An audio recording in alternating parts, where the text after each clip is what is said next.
sedikit saya singgung tadi tentang klaim ya. Jadi klaim itu kita mendapatkan hak yang ada di kontrak. Di kontrak berbunyi bahwa Bapak ya misalnya Pak Indra boleh, misalnya Pak Indra sebagai penyedia jasa berhak mengajukan tuntutan penambahan pelaksanaan waktu pekerjaan atau extension of time ya dengan syarat ini ya. Untuk kejadian seperti ini misalnya ada delay memang dari prinsipal dari owner. Kemudian ada misalnya ada peristiwa keadaan kahar atau misalnya ada peristiwa penghentian sementara seperti itu ya. Jadi hal-hal seperti itu yang menjadikan klaim-klaiman. Nah, karena ketika kita bicara tentang dispute, awal dari dispute adalah klaim yang tidak tertangani dengan benar atau klaim yang memang masih gantung, belum putus ya. Jadi saya mengklaim sesuatu, misalnya ya ada claim variation sudah jelas-jelas sudah ada perintah untuk perubahan, tapi karena satu dan lain hal secara hitam di atas putih black and white-nya belum diresmikan melalui melalui kontrak amandemen gitu ya, amandemen kontrak hanya MOM atau risalah rapat. Nah kemudian di akhir proyek pejabat yang menyuruh untuk adanya perubahan dari change order itu dia dimutasi atau ganti. Dan pejabat tersebut misalnya dari pihak principal owner tidak menginformasikan atau tidak menghandover dengan benar segala informasi dan dokumen kepada suksesornya penggantinya.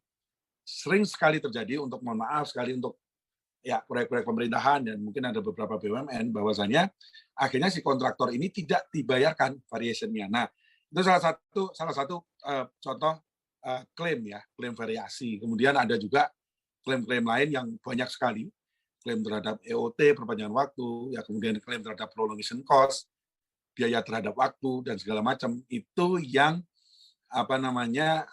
pangkal atau asal muasal dari dispute ya. Klaim yang tidak tertangani atau tidak putus ataupun tidak bisa teresolusi dengan mufakat dengan benar. Nah, itu sedikit tips dan trik ya praktikal tentang bagaimana menyusun klaim itu ada dari pakarnya Pak Andy, itu namanya Andy juga, Andy Hewitt. Itu dia punya chess principle ya. Jadi ketika menyusun dokumen klaim itu apa sih yang secara nomenklaturnya, secara susunannya, itu apa saja yang harus tertuang dalam dokumen klaim misalnya ya. Satu adalah cause penyebab kejadian jelas ya. Penyebabnya misalnya ada larangan ya, misalnya kita akan mengeklaim terhadap EOT atau perpanjangan waktu. Ya, kasusnya adalah misalnya tempat misalnya suatu pabrikasi tertentu ya dari material utama dari proyek itu ternyata di lockdown karena ada kasus positif tahun lalu misalnya ya. Nah, itu kita harus terangkan bahwa cause-nya atau penyebabnya adalah karena adanya lockdown dari factory misalnya. Kemudian efeknya dampak langsungnya apa ya? Dampak langsungnya pasti delivery-nya akan terlambat sampai ke lokasi.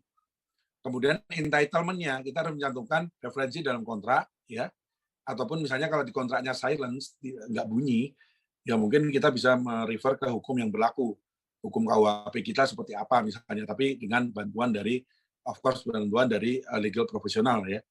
Nah, tapi kalau dalam kontrak sudah tertuang ya kita harus cantumkan pasalnya. Nah, yang paling terakhir di sini yang menjadi sering klaim itu tidak direspon dengan ataupun tidak direspon ya, tidak tertangani dengan baik atau tidak teresolusi dengan baik adalah substantiation, substansiasinya itu lemah. Jadi ketika sudah jelas, kasusnya jelas kok, ini ada berita pemberitahuan dari pemerintah setempat bahwasanya factory-nya di lockdown. Kemudian efeknya jelas dong, delivery-nya pasti akan terlambat. Semuanya akan mundur. Karena ini juga ada di critical path, ya, jadi dari lintasan kritisnya juga semua activity pasti akan mundur, terdorong ke belakang. Kemudian secara entitlement-nya juga jelas ada di kontrak. Nah, sayangnya, sayang seribu sayang ya, itu dalam penyusunan klaim, kalau di bahasa Andy Hewitt adalah substansiasinya, itu lemah. Pertanyaannya, substansiasi itu apa dalam suatu klaim? Substansiasi adalah pembuktian, validasi, kemudian connecting the dots untuk mengumpulkan segala informasi tentang cause, effect, entitlement, ya, termasuk yang paling penting adalah supporting dokumen, itu menjadi suatu kesatuan valid yang menjadikan klaim Bapak Ibu itu valid. Substansiasi ini yang sering sekali saya temui juga dari rekan-rekan kerja saya juga lemah. Karena apa? Bapak misalnya mau mengklaim sesuatu dengan supporting dokumennya itu harus dari lapangan, ya. Ternyata pada saat terjadinya klaim itu, event of claim itu, dokumen yang dimaksud itu memang tidak dibuat, ya. Taruhlah misalnya apa namanya, yang paling simpel daily report lah, ya. Daily report Bapak mau mengeklaim bahwasanya Bapak punya alat berat sekian nganggur di lapangan karena ada pemberhentian sementara atau penundaan sementara di stop of work begitu ya misalnya. Karena untuk kejadian yang bukan karena salah Bapak ya sebagai penyedia jasa misalnya. Nah, Bapak mau mengeklaim bahwasanya pada saat itu saya punya 5 dump truck nganggur, 1 ekstra nganggur, terus mungkin ada alat berat lain nganggur. Itu harus dibuktikan dengan Bapak pada saat itu memang ada daily record-nya. Yang sering terjadi adalah mereka sudah semangat sekali mau ngeklaim ke owner, tapi dokumen-dokumen pendukungnya itu tadi, yang daily report-nya yang ditandatangani juga oleh pihak pengawas, ya konsultan pengawas ataupun dari pihak owner itu tidak ada. Sehingga ketika Bapak menyusun dokumen klaim, cause effect entitlement sudah ditulis, dokumen pendukungnya tidak ada. Contemporaneous record-nya tidak ada. Contemporaneous record adalah record yang dibuat pada saat event itu kejadian. Ya, ataupun misalnya paling sering misalnya untuk klaim terhadap cuaca ya, misalnya untuk meminta data dari BMKG.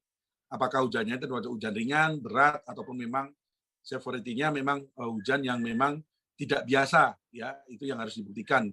Biasanya curah hujannya sekian, tapi dalam kejadian itu kok dilalanya pas jelas banget gitu ya. Kemudian itu memang harus ada data dari BMKG sehingga ada banjir, ya sehingga proyeknya berhenti. Hal-hal seperti itu substansiasi dari klaim itu adalah hal yang sangat penting. Nah, yang paling penting adalah supporting dokumennya yang biasanya nggak ada.